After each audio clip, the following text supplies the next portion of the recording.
नमस्कार. संधीच्या आपल्या अद्भुत प्रवासाच्या शेवटच्या टप्प्यात आपलं स्वागत आहे. आज आपण या मालिकेच्या चौथ्या आणि अंतिम भागात आलो आहोत, जिथे आपण विसर्ग संधी या अत्यंत महत्त्वाच्या प्रकाराबद्दल बोलणार आहोत. चला तर मग हा प्रवास पूर्ण करूया.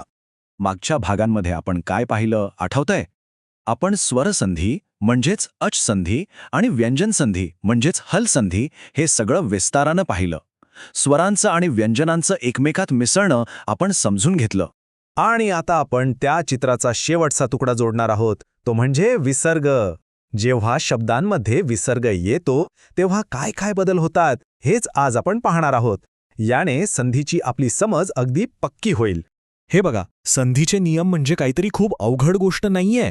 खरं तर हे म्हणजे आपल्या वर्णमालेतल्या मूळ आवाजांचा एकमेकांशी होणारा संवाद आहे. एक प्रकारचा ध्वनींचा खेळच आहे हा. चला तर मग आता थेट विसर्ग संधीच्या जगातच जाऊया.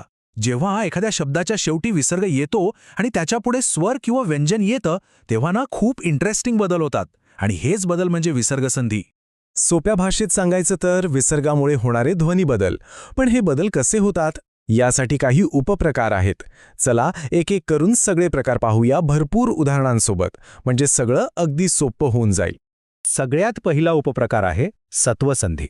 हा खूप कॉमन नियम आहे. यात काय होतं तर विसर्गाच्या पुढे कोणतं व्यंजन येतंय यावर अवलंबून असतं की त्याचा आवाज श, श की स होणार. बघूया का उदाहरणं? आता ह्या तक्त्याकडे बघा. नमः प्लस ते, विसर्गापुढे त आला म्हणून त्याचा झाला स आणि शब्द बनला नमस्ते. सोपं आहे ना? आता निह प्लस चल बघा. इथे च आहे म्हणून विसर्गाचा झाला श आणि शब्द तयार झाला निश्चल. तसंच धनुह प्लस टंकारमध्ये ट मुळे विसर्गाचा श होतो आणि शब्द बनतो धनुष्टंकार. बालकः प्लस तरतीमध्ये परत त आला म्हणून बालकस्तरती आणि कह प्लस चितमध्ये च मुळे कश्चित.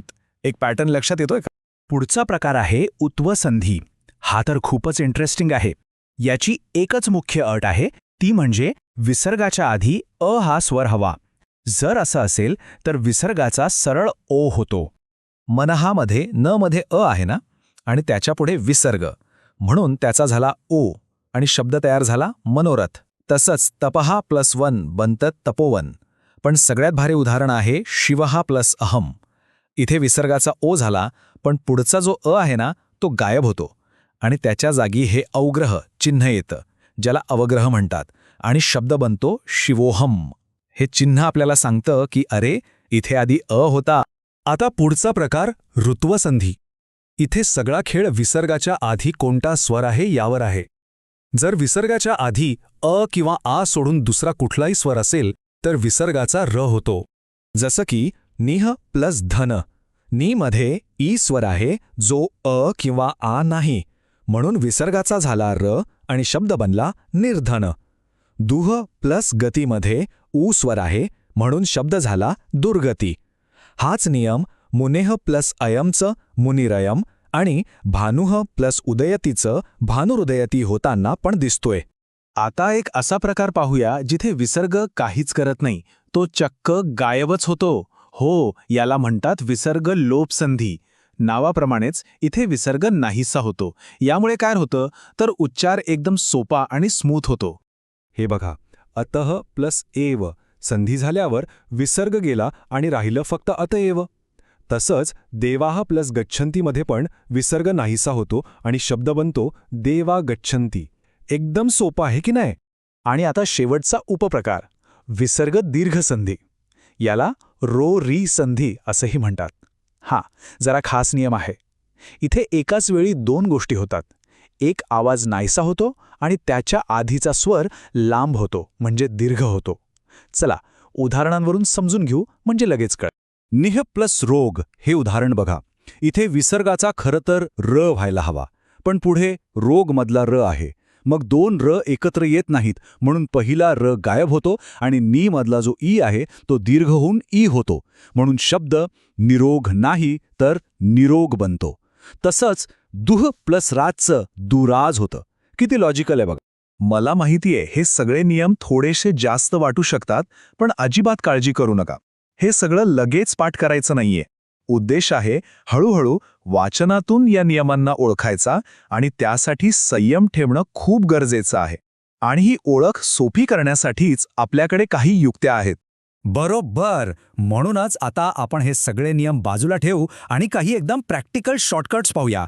या टिप्समुळे वाचन करताना संधी ओळखणं अगदी सोपं होऊन जाईल.